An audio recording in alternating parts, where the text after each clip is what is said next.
ఎందుకు అసలు అర్జునుడు యుద్ధరంగానికి వస్తూనే ముందు బాగా ఉత్సాహంగా వచ్చి మళ్ళీ ఇందులో ఏమయ్యాడు? పాప భీతికి లోనయ్యాడు. భయపడలే, అమ్మో పాపం వస్తుందేమో, అధర్మం అవుతుందేమో, యుద్ధం చేస్తే వీళ్ళని చంపితే, బంధువులు చంపుకుంటే అని భయపడ్డాడు. దైవీ గుణములు చెప్పేటప్పుడు భగవంతుడు మొట్టమొదటి గుణం ఏం చెప్పాడు? అభయం సంతోషమిస్తుంది అన్నాడు. ఈయన ఏంటి ఆదిలోనే హంసపాలు వస్తున్నట్టు, అయ్యో నాకు అసలు అభయము అంటే భయరాహిత్యం లేదు కదా, భయపడుతూనే మొదలు పెట్టాడు కదా. దేనికి భయపడ్డాడు? పాపానికి భయపడ్డాడు, అధర్మానికి భయపడ్డాడు. సో అందుకని తనకి మనసు చెదిరిపోయింది ఆ భయంతో, పాపం ఇస్తుందేమో అని. అప్పుడు కృష్ణుడు శరణాగతి పొందాడు. బహుశా అదేమో ఊహించుకున్నాడేమో అర్జునుడు. అతనికి ముఖంలో ఏమైనా నిరాశ కనిపించిందేమో. ఎవరికైనా ఇంత పెద్ద లిస్టు చెప్పేటప్పటికి మనం దీనికి సాగాలి, మనం ఈ లిస్టులో చేరలేదు కనిపిస్తుంది. ఒకవేళ ఆ గుణాలు ఏదో 1, 2, 3 అప్పుడప్పుడు తొంగి చూస్తుంటాయి, ఎప్పుడు ఉండవు అవి ఉంటాయి. అందుకు నిజంగా మాకు అది లేదా అనే ఒక సందేహం కలుగుతుంది ఎవరికైనా సరే. మరి ఇప్పుడు అభయం అనేది భయరాహిత్యమే దైవీ గుణం అయితే, కొంతమంది అసలు భయపడకుండా తప్పులు చేస్తారు.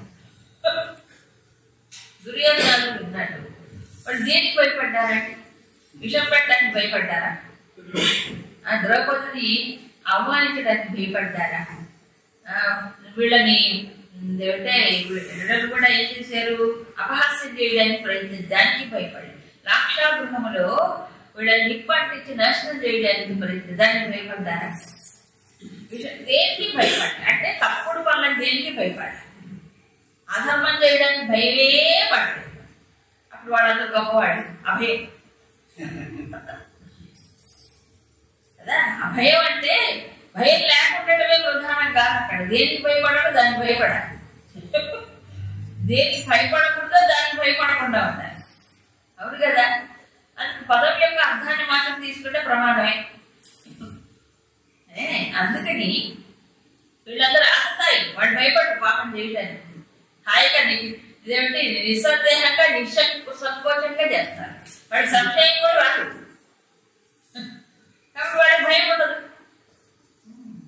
అందుకని కొంచెం ఏది దైవీ ఏది ఆశ్రీ, తాను ఏ కేటగిరీ వాడు అని కొంచెం విశ్లేషణ చేసుకోవడం కష్టమే.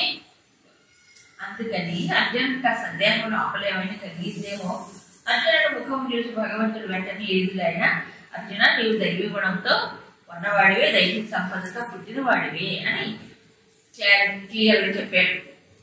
అంటే ఏదో తాత్కాలికంగా వచ్చినటువంటి ఒక సందేహం అర్జునుడికి. ఒక రకంగా అర్జునుడి యొక్క విషాదము లోకానికి చాలా ఉపయోగం, హితకరమైంది.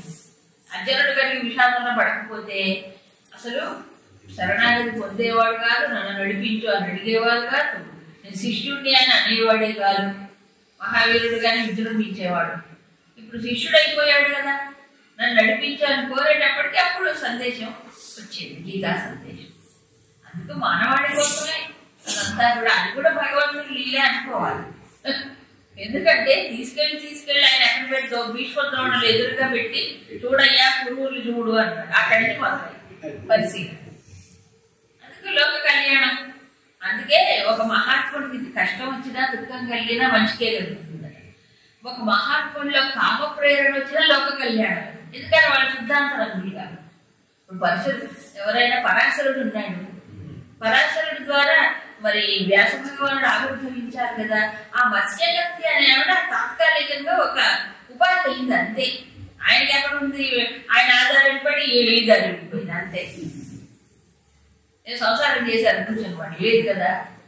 పుట్టిన వ్యాసుడు వెళ్ళిపోయాడు తపస్సు చేసుకోవడానికి, అప్పటికప్పుడు గడ్డాల మీసాలతో పుట్టాడు. మరి అదేమిటి, చిన్న పిల్లవాడినే పుట్టలేదు, ఆవిడేం కనలేదు కదా. ఆవిర్భావం అంటారు దాన్ని. మహాపురుషులు అలా ఆవిర్భవిస్తారు, మామూలు మనుషుల్లాగా పుట్టరు, అది వేరు.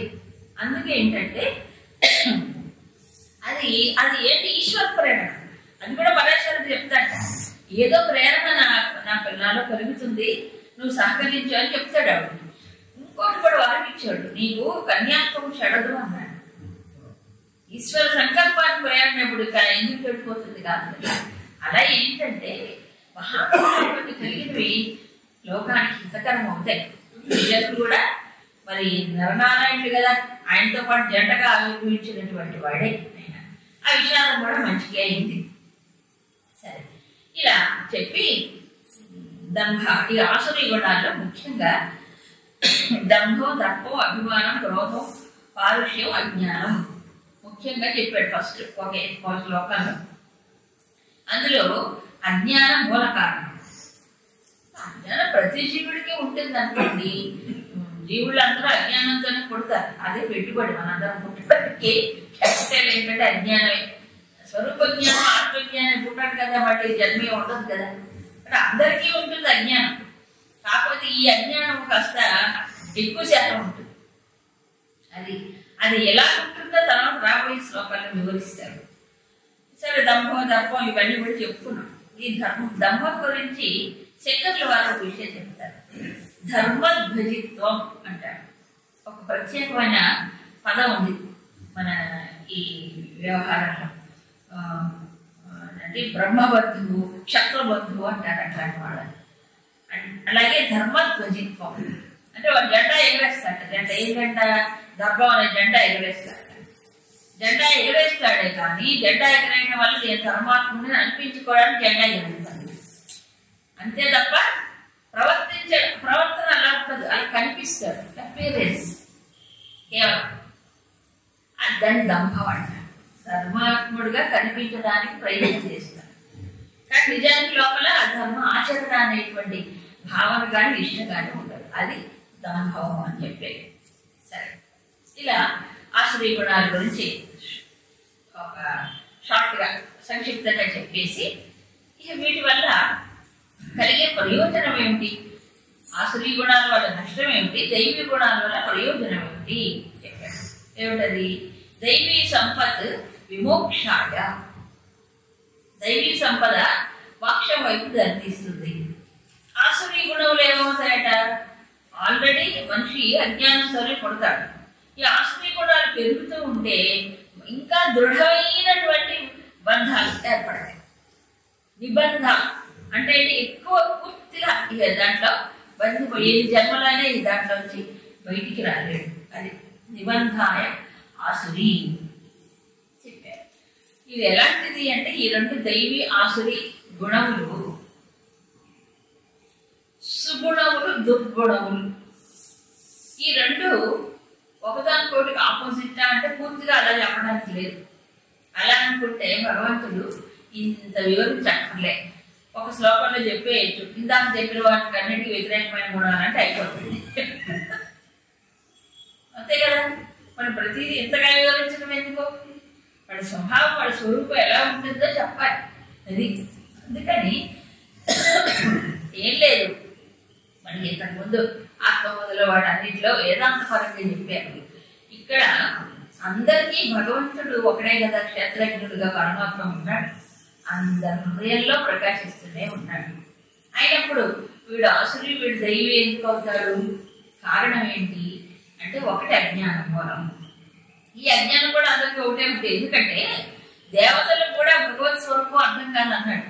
చెప్పలే, దేవతలైనా అసురులైనా నన్ను తెలుసుకోవాలి. నా దేవా ఋషులు దేవతలు నన్ను తెలుసుకోలేరు అన్నారు. వాడు కూడా తెలియదు పర్వాలేదు, ఆత్మస్వరూపం వాడు కూడా తెలియదు. సో అజ్ఞానం అందరికీ ఒకటే.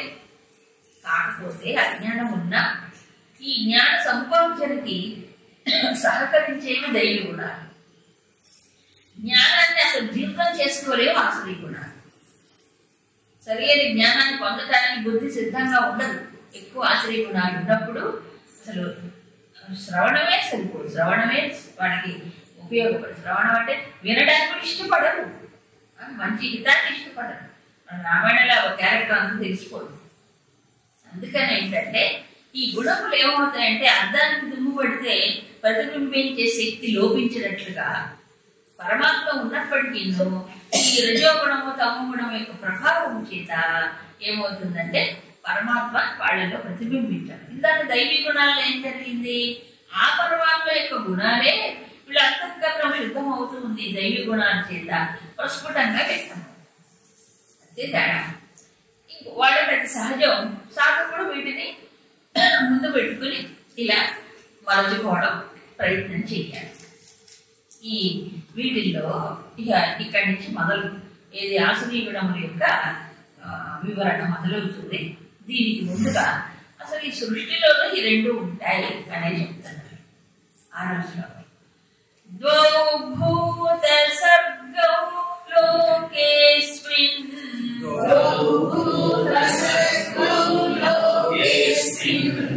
దైవాసుర ఏవ చ దైవో విస్తరశ ప్రోక్తః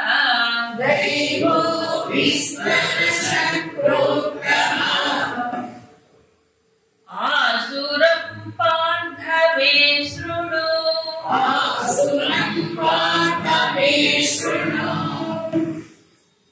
ద్వౌ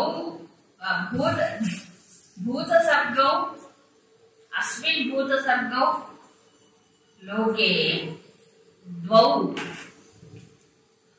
ఆసుర దైవ ఏవచ. భూత సర్గం అంటే ప్రాణుల యొక్క సృష్టిలో, అంటే మనుషుల యొక్క సృష్టిలో, ఈ లోకంలో ఏమవుతుందట? రెండు రకాల సృష్టిలు ఉన్నాయి. ద్వౌ సర్గౌ. సర్గౌ సర్గం అంటే సృష్టి, సర్గం అంటే రెండు రకాలు. అంటే మనుషుల యొక్క సృష్టిలో రెండు కేటగిరీస్ ఉన్నాయి. ఒకటి దైవం, దైవీ, రెండు ఆసురుడు. దైవో విస్తరశ ప్రోక్త. దైవీ గుణాల గురించి విస్తారంగా చెప్పాను నేను. ఇక ఆసురం, ఆసురీ గుణాల గురించి చెప్తాను. పార్థ మే శృణు, నేను చెప్తాను మీరు. అంటే ఇంట్రడక్షన్ అన్నమాట. ఇప్పటిదాకా ఇది చెప్పాను, ఇప్పుడు చెప్పబోతున్నాను, విన్నాయా? శృణు. చూడండి హరికథల్లో ఏం చెప్తారు? మధ్య మధ్యలో ఏం చెప్తారు? గోవిందా గోవింద ఎందుకంటాడు? అటెన్షన్. అంటే చూడండి, ఇటువంటి వినండి వినండి అన్నాడు మధ్య మధ్యలో. ఎందుకంటే తూగేవాళ్ళు ఉంటారు, దిక్కులు చూసేవాళ్ళు ఉంటారు, అందుకని మధ్య మధ్యలో చెప్తుంటాడు ఇటు చూడండి, ఇటు వినండి. ఇట్లాగే ఇది వినటం అంత తేలికంగా చాలా అటెన్షన్ ఫీల్ చేయాలి, చాలా దృష్టి నిలవాలంటే ఏం చేయాలి? మధ్య మధ్యలో. అందుకే శృణు శృణు శృణు. భగవంతుడు అంటారు వాడు, భగవంతుడు అంటారు వాడు ఎదురు నిలబడితే కూడా పోతుంది మైండ్. ఏం భగవంతుడు పూజ చేసే మైండ్ పోదా ఏమిటి? వాడు చాలా సహజం అనుకోవడం. అవునా? అందుకని మరి విద్యార్థులు ప్రోత్సహించడానికి, ఎంకరేజ్ చేయడానికి శృణు శృణు అంటుంటారు. అవునా కదా? అలాగే ఇప్పుడు ఏమన్నారు? అసలు ఈ సృష్టిలో ఇక్కడ భూత సర్గం అని చెప్పిన, భూతములు అంటే ప్రాణులు. ప్రాణులు అంటే ఇప్పుడు చెట్లు ఉన్నాయి, చేమలు ఉన్నాయి, పశు పక్షాలు ఉన్నాయి. ఇవి కాదు. వీటిలో దైవీ ఆసురీ కేటగిరైజేషన్ లేదు, వర్గీకరణ లేదు కదా. పశువుల్లో దైవీ పశువులు, ఆసురీ పశువులు అట్లా ఏం ఉండవు. అయితే త్రిగుణాత్మకమైన సృష్టి కాబట్టి కొన్ని సాత్వికం, రాజసికం, తామసికం ఉంటాయి. కానీ ఈ దైవీ ఆసురీ అనేటువంటి పెద్దగా వాటిలో లేదు. ఎందుకంటే వాటికి పురుషార్థం లేదుగా, లేదు. కాబట్టి ఇక్కడ మనుష్యానాం సర్గం అని చెప్పారు శంకరాచార్యులు మాత్రం. ఈ మానవుల సృష్టిలో ఏమవుతుంది? సృష్టించబడేటువంటి మానవులలో ఇలా రెండు రకాలు ఉంటాయి. ఈ విషయం బృహదారణ్యక ఉపనిషత్తులు కూడా చెప్పారు. ద్వయాహ ప్రజాపత్యో దేవాశ్చ అసురాశ్చ. అంటే ప్రజాపతి నుంచి వచ్చినటువంటి సృష్టిలో దైవీ సంపత్తి ఉన్నవాడు, ఆసురీ గుణాలతో ఉన్నటువంటి వాళ్ళు రెండు రకాలుగా ఉన్నారు. అంటే మానవుల్లోనే ఈ గుణాలను బట్టి వాడు అసురుడు అయ్యాడు. నిజానికి అంతే కదా. ఇప్పుడు రావణాసురుడు వీడు, ఆయన జన్మ మంజు. ఆయన తండ్రి గారు ఎవరు? విశ్రవసం. ఎవరు? రావణాసురుడు తండ్రి విశ్రవసం. విశ్రవసుడు ద్వారా కైకసి అనేటువంటి ఒక రాక్షస స్త్రీ, వాళ్ళ తండ్రి గారు మాల్యవంతుడు. ఆవిడకి ఎందుకో ఒక మంచి పుత్ర సంతానం కావాలని కోరిక కలిగింది. మంచి సంతానం కలపడం తప్పు లేదుగా. అందుకని ఆవిడ అక్కడెక్కడో తపస్సు చేసుకున్న విశ్రావకుడి దగ్గరికి వెళ్ళి ప్రార్థించింది. అయితే ఆయన ఏమంటాడు, పైగా వాడిని చూడండి రాక్షస బుద్ధి కొంచెం ఇది ఉంటుంది. అంటే ఏంటప్పుడు సంధ్యా సమయం అంటే ఏంటి, చక్కగా దైవ చింతనతో గడపాలి. మామూలు ఋషులందరూ అలాగే చేస్తారు. ఆ సమయంలో వచ్చి అడిగింది ఆవిడ. సరే అప్పుడు ఆయన చెప్తాడు, ఇది వేళగాని వేళ సమయం కాదు, నువ్వు ఆ రోజులు అర్థించేవాడు అండి, సంతానం కోసం అర్థించేవాడు, గొప్ప తేజస్ సంపన్నులైనటువంటి వాడు. ఇప్పుడు మహాభారతంలో కూడా సంతానం లేకపోతే వ్యాస భగవానుడు వచ్చి వీళ్ళకి సంతానం ప్రసాదించలే. దాని నియోగం అనే పద్ధతి ఒకటి ఉంది. అంటే అది అధర్వం కాదు, శాస్త్రబద్ధమే, కొన్ని ప్రత్యేక సందర్భాల్లో ఉంటాయి. అప్పుడు ఈయన ఏమంటారంటే, ఇలా నువ్వు వేళగాని వేళ వచ్చావు, ఇది విపరీతమైన పరిణామాలకు దారితీస్తుందని చెప్పాడు. అయినా కూడా ఆవిడ పట్టు విడవలేదు. సరే ఎవరు పుట్టారు, రావణాసురుడు, వాడు వీళ్ళు పుట్టారు. అందరూ అట్లాంటి వాళ్ళే. ఒక విభీషణుడు ఒకడే కాస్త గజాయి వల్ల తులసి మొక్కలాగా పుట్టాడు. అది సరే. ఈ ప్రకారంగా ఈ మనుష్య సృష్టి దీంట్లో గుణాన్ని బట్టి 2 రకాలు ఉంటారు. వాడు ఆకారం చూస్తే మిగతా వాళ్ళందరూ కూడా మనలాగే కాళ్ళు చేతిలో తప్పకాయలు ఉంటాయి కాబట్టి కొన్ని ఎక్స్ట్రాలు ఉంటాయి వాడికి. అదే రావణాసుడికి ఎప్పుడూ ఉండవు, కావాలన్నప్పుడు భక్తాలు వస్తాయి, ఎట్లాంటి ఉండవాడు. సీతాపురాణానికి వెళ్ళినప్పుడు భక్తాలతో పోలే, ముందు 2 సార్లతోనే పోయాడు, సాధువుగానే పోయాడు, తర్వాత భక్తాలు చూపించాడు. వాడికి ఏంటంటే గుణాల యొక్క ఆధిక్యత వల్ల కొన్నిసార్లు గుణాల ప్రభావం ఎంతగా ఉంటుందంటే మనిషిలో మనస్సు పైనే కాకుండా ఒక్కొక్కసారి శరీరం పైన కూడా ప్రభావం చూపిస్తాయి. చెప్తున్నారు కదా, డిసీజెస్ సైకోసోమాటిక్ డిసీజ్ అంటలే, మరి అట్లా గుణాలు కూడా ప్రభావితం చేస్తాయి కదా.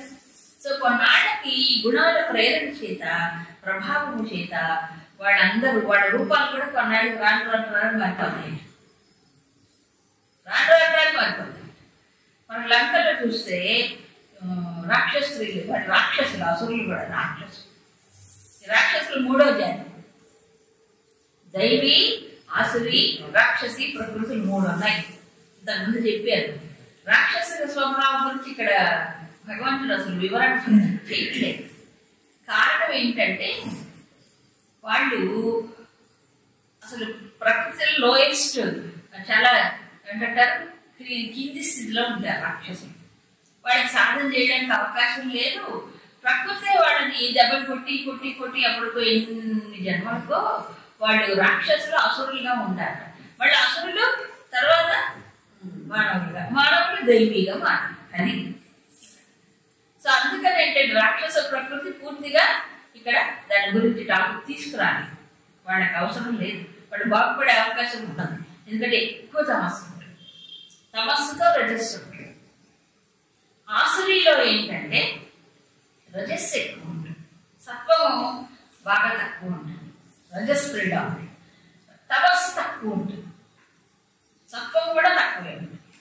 సో రజోగుణం బాగా విజృంభించి ఉంటుంది. అవన్నీ మనం తర్వాత తెలుసుకుంటాం. ఈ రకంగా మనుష్య సృష్టిలో ఏమిటి 2, ఒక దైవీ గుణాలతో ఉన్నవాడు, ఆసురీ గుణాలతో ఉన్నవాడు. సో పుట్టుకతో మనిషి మంచివాడే కానీ గుణాల ప్రభావం చేత వాడు ఏమవుతున్నాడు అంటే అసురుడిగా మారిపోతున్నాడు. అది కొంతమందిని చూస్తుంటారు. అలాగే కొంతమంది పుట్టుకతో చెడ్డవాళ్ళైనా వాళ్ళు చేసేటువంటి ప్రయత్నం చేత ఏమవుతున్నారు, సత్పురుషులుగా మారుతున్నారుగా. అది కూడా చూసాక మనం. ఇప్పుడు ఈ 2 ఆసురీ గుణములు గురించినటువంటి ప్రస్తావన వచ్చేటప్పటికి భగవంతుడు వాడు ప్రవర్తించే విధానాన్ని చెప్తాడు. ఇప్పుడు ఇంత పెద్ద లిస్ట్ ఇవ్వడు ఆయన. ఇప్పటి నుంచి ఎలాబొరేట్ వాళ్ళ ప్రవర్తన గురించి చెప్తాడు. ఇప్పుడు ఇక్కడి నుంచి మనం చదువుకోబోతున్నాం. చూడండి. ప్రవృత్తించ నివృత్తించ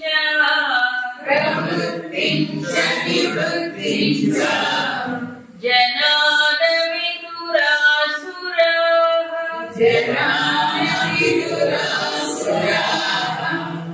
శౌచం నాపి చాచారః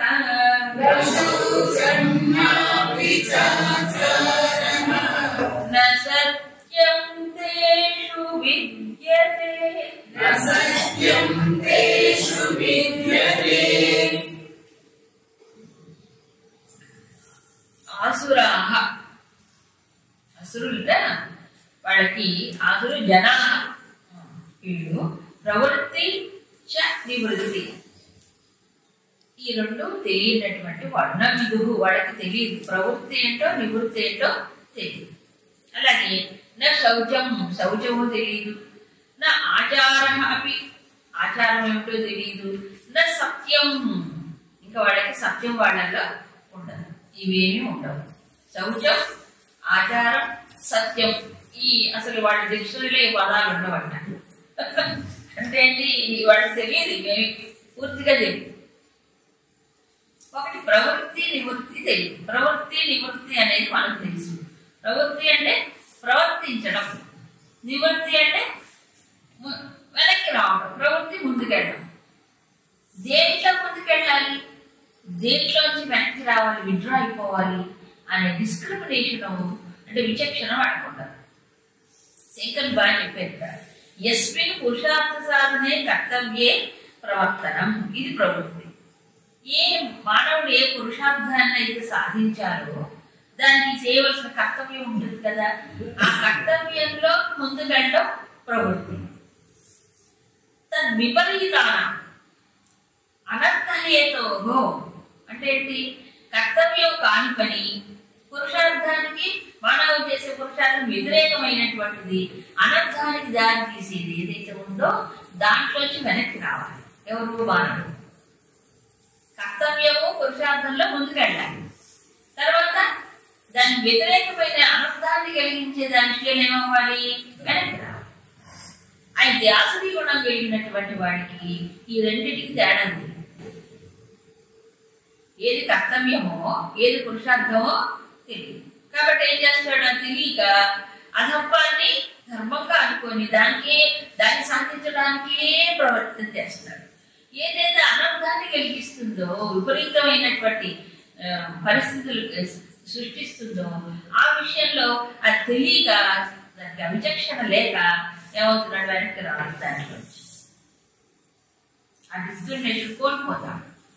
చూడండి, రావణాసురుడు తీసుకున్నాం. అతను శాస్త్రాలు చదువుకోలేదా, చదువుకున్నాడు.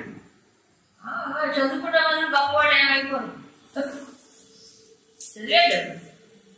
ధర్మరాజు వాళ్ళందరూ ఏం క్షత్రియులు, వాడు చదువుకోలేదా, ఆ మాత్రం చదువు రాదా వాడికి వచ్చు, చదువుకుంటే అవునా కాదా. పైన ధర్మరాజు దుర్యోధనుడు వీళ్ళందరూ క్షత్రియ పుత్రులే కదా, వీళ్ళందరూ చదువుకున్న వాళ్ళే. అందుకే అన్నారు ఒక స్వామి, సాక్షరాహ తిప్పివేస్తే రాక్షసాహ అయిపోతుంది. సాక్షరాహ అంటే అక్షరాలు నేర్చిన వారు, అక్షరాలు నేర్చినంత మాత్రం చేసే గుణాన్ని మారకపోతే వాళ్ళే రాక్షసులు అయిపోతారు. చదువు రాకపోయినా పర్వాలేదు, మంచి నడవడుకుంటే చాలు అర్థం. అందుకని ఈ ప్రవృత్తి నివృత్తి తెలియాలి ముఖ్యంగా. అందుకే కార్యములని చెప్పాడు భగవద్గీత. తర్వాత వస్తుంది కార్యం, ఏది చెయ్యాలి ఏది చేసుకోవాలి, ఏది పురుషార్థం ఏది కర్తవ్యం, ఏది అనర్థానికి దారి తీస్తుంది అలా తెలియాలి కదండి. తెలియకపోతే ఏమవుతుంది, ఎప్పుడు అనర్థానికి కారణంలోనే ముందు వెళ్తాడు, కర్తవ్యాన్ని మర్చిపోతాడు, చేయవలసిన దాన్ని మర్చిపోతాడు. రావణాసురుడికి హితబోధ చెయ్యని వాళ్ళు ఎవరు చెప్పండి, ఆయన చుట్టూ భజన చేసే మంత్రులు తప్ప, రాక్షస మంత్రులు తప్ప అందరూ చెప్పారు. ఆఖరికి ఒక సందర్భంలో శూర్పణఖ కూడా చెప్తుంది. శూర్పణఖే మొత్తానికి కారణం అనుకోండి, కారణం ఆమె. కానీ ఆమె కూడా ఒకసారి బాగా వార్తలు పెట్టింది రావణాసురుడికి. నువ్వెవరు రాజువి, నువ్వే పరిపాలన చేస్తున్నావు, పరిపాలన దక్షత కలిగినటువంటి వాడు, తమ రాజ్యంలో కొంత సైన్యం కనుక చచ్చిపోతే అప్పుడు ఏం చేయాలి, ఎంక్వైరీ చేయాలి. అవునా, ఎందుకు చచ్చిపోయారు మా సైన్యం, ఆ వచ్చిన వాడెవడు, ఆ యుద్ధం చేసిన వాడెవడు అని మరి విచారణ చేసి తన సైన్యాన్ని కాపాడుకోవాలి కదా. నువ్వు నిమ్మకు నీరెత్తినట్టున్నావే, వచ్చిన వాళ్ళు ఎవరు అక్కడ, నువ్వు ఎంక్వైరీ చేసావా, మరి నేను వెళ్ళి చూశాను. ఈవిడ వెళ్ళింది కారణం వేరు, ఈవిడ అన్నబద్ధాలు చెప్తుంది అనుకోండి. నేను వెళ్ళి చూశాను, ఆ వచ్చిన వాళ్ళు ఎవరు అనుకున్నావు, మానవులు. ఆ పక్కన ఒక ఆవిడ ఉంది, ఈ గారి కథలు చెప్పుకుంటూ వస్తుంది అనుకోండి. సీత మీద కావాలని రేకెత్తిస్తుంది. వాటిలో కామ ప్రకోపం ఉంది కాబట్టి ఆ వీక్నెస్ ను పట్టుకొని చేసింది, తిప్పేసింది. అదే కాబట్టి ఈ ఆసురి గుణాలు ఏం చేస్తాయంటే మనిషిలో ఏది చెయ్యాలి ఏది చేయకూడదు అన్న అన్ని విపరీతంగానే పోతాయి అన్నమాట. చేయవలసింది చేయరు, చేయరానివే చేస్తుంది. అవునా? రావణాసురుడు తపస్సు చేయకుండా ఉన్నంత వరకు మంచివాడేనండి. అందుకే వాడి తపస్సులు కూడా ఆనంద తపస్సులే. దానివల్ల బలం వచ్చింది, గర్వం వచ్చేసింది. నాకు ఎదురు ఎవరు అనుకున్నాడు, ఈ విజృంభించాడు. వాడు చేసిన తపస్సు ఏమైంది, చివరికి ఆ బలము ఏమైపోయింది, అందరికీ బాధాకరమైంది. అందుకే చెప్పారు ధనం, బలం, విద్య ఈ మూడు కనుక సాధువులు సత్పురుషుల్లో ఉంటే అప్పుడు ఆ ధనం దానానికి ఉపయోగిస్తాడు, సద్వినియోగం చేస్తాడు. ఆ బలాన్ని ఇతరులను రక్షించడానికి ఉపయోగిస్తాడు. ఇక మూడవది ధనం, బలం, విద్య. ఆ విద్యని ఉపయోగించి ఇతరులకి జ్ఞానాన్ని పెంపొందించడానికి ప్రయత్నం చేస్తాడు. ఈ ధనం, బలం, విద్య దుష్టుల్లో ఉన్నాయనుకోండి. దుష్టుల్లో కూడా మూడు ఉంటాయి. దుష్టుడు చదువుకున్నవాడు ఉంటాడు, దానికి సంబంధం లేక. బలం ఉంటుంది, ధనం ఉంటుంది. ఈ మూడు విపరీతంగా పనిచేస్తాయి. వాడి దగ్గర ఉన్న డబ్బుతో వాడు అహంకారం పెంచుకుంటాడు, అందరిని వశపరచుకోవాలని అనుకుంటాడు, మంచి పనులు చేస్తాడు. ఇప్పుడు చూడట్లే, భోగాల పైన ఖర్చు పెడతాడు, లేదా పవర్ పాలిటిక్స్ అంటాడే, డబ్బుతో పవర్ కనుక్కోవాలనుకుంటాడు. బలాన్ని ఏం చేస్తాడు, బలాన్ని ఇతరులని నాశనం చేయడానికి తన బలాన్ని ఉపయోగిస్తాడు. ఇక విద్యను ఏం చేస్తాడు, విద్య వివాదాలు. విద్యత జ్ఞానాన్ని పెంచాలనుకోడు, వివాదాలు పెట్టుకుంటాడు. వివాదం అది. అందుకు రావణాసురుడికి అన్నీ ఉన్నాయి. ధనం ఉంది, బలం ఉంది, విద్య కూడా ఉంది, అన్నీ ఉన్నాయి. కానీ ఏమైంది, ఎవరికి ఉపయోగపడింది చెప్పండి? అన్ని విపరీతంగా వెళ్ళిపోయింది. కాబట్టి అన్ని చేయకూడని పనులు చేశాడు, చేయాల్సినవి ఏం లేదు. ఈ విషయాలు చెప్పుకోవాలంటే అసలు అందరూ కూడా భక్తులేనండి, అసలు భక్తులే. అవునా కదా? రావణాసురుడు శివ పూజ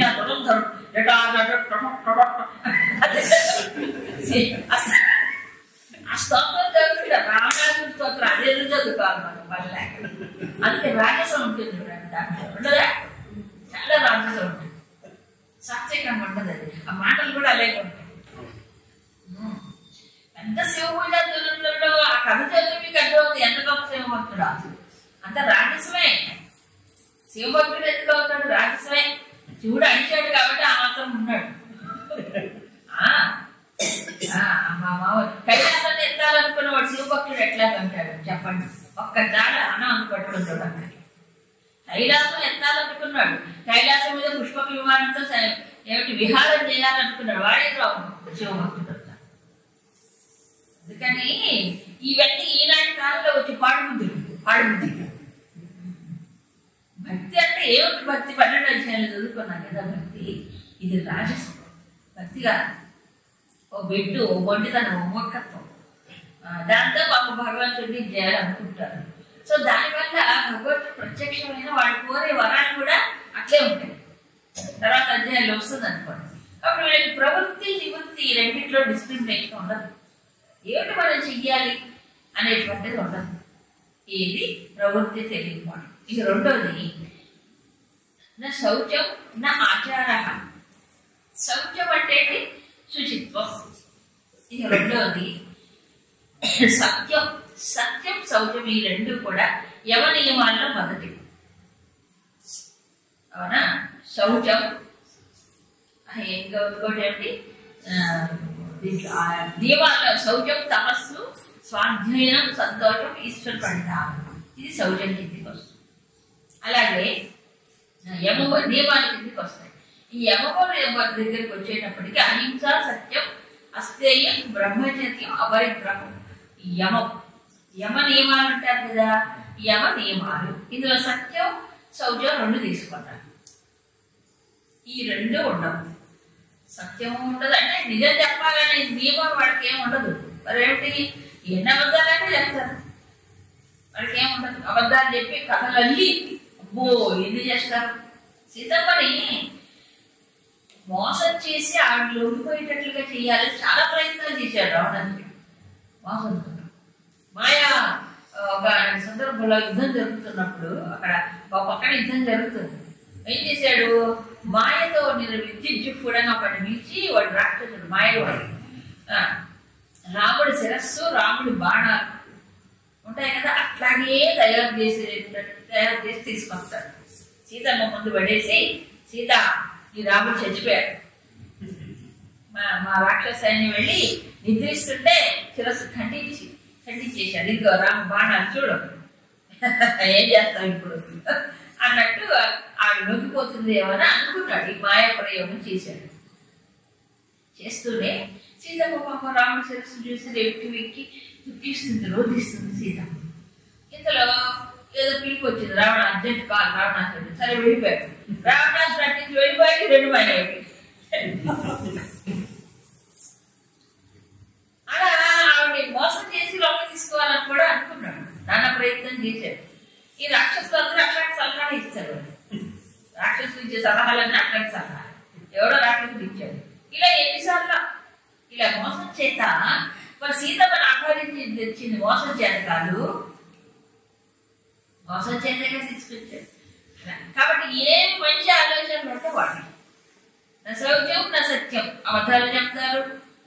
శుచిత్వం, శుచి అంటే ఏంటి, కేవలం బాహ్య శౌచమే కాదు. ఇక్కడ శౌచం అంటే అంతఃశౌచం. ఎందుకంటే బాహ్య శౌచం అవసరం లేదా, అవసరం కావాల్సిందే, కానీ దానితో పాటుగా అంతఃశౌచం కూడా కావాలి.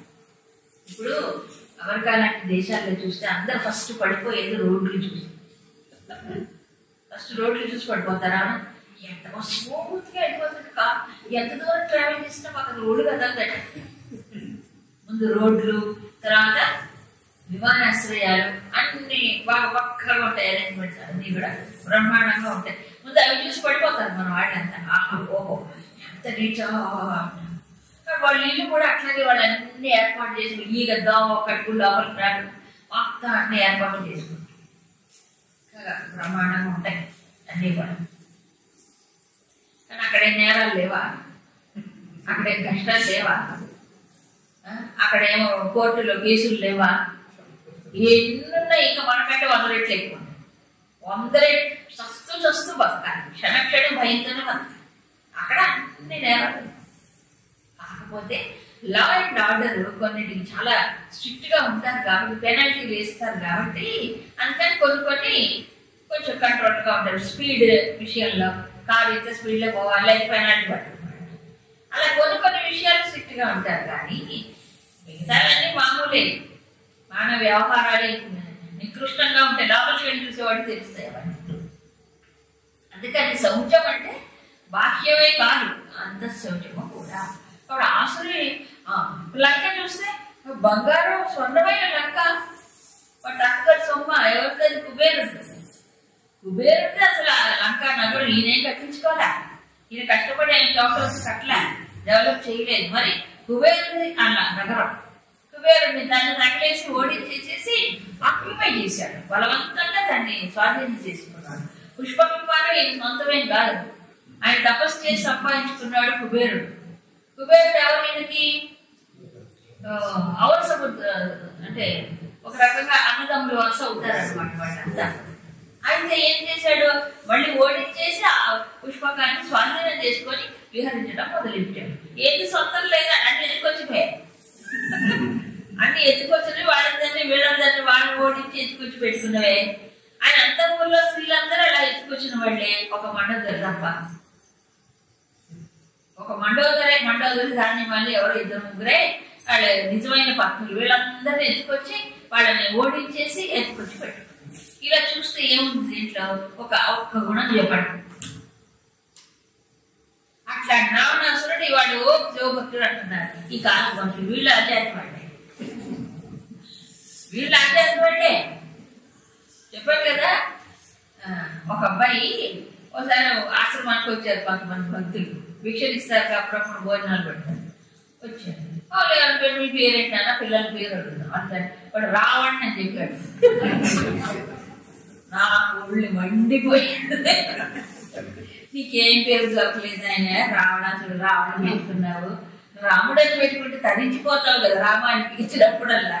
రావణ అంటే యా పేరు పెట్టుకున్నాక ఊరుకోలేకపోయాయి. ఏంటమ్మా అట్లాగంటారు, రావణాసుడు శివభక్తుడు కదా అంటాడు. ఏం చెప్పాలి, ఏం చెప్పాలి, నాకు ఏం తెలుసు, అజ్ఞానం అవునా. కాబట్టి అసలు చరిత్ర కూడా తెలియదు, ఏమీ తెలియదు. రావణాసుడు శివభక్తుడు అంటారు. ఎలాంటి భక్తి ఏమిటి అని. సో అందుకని శౌచం నాపి చాచారా, ఇది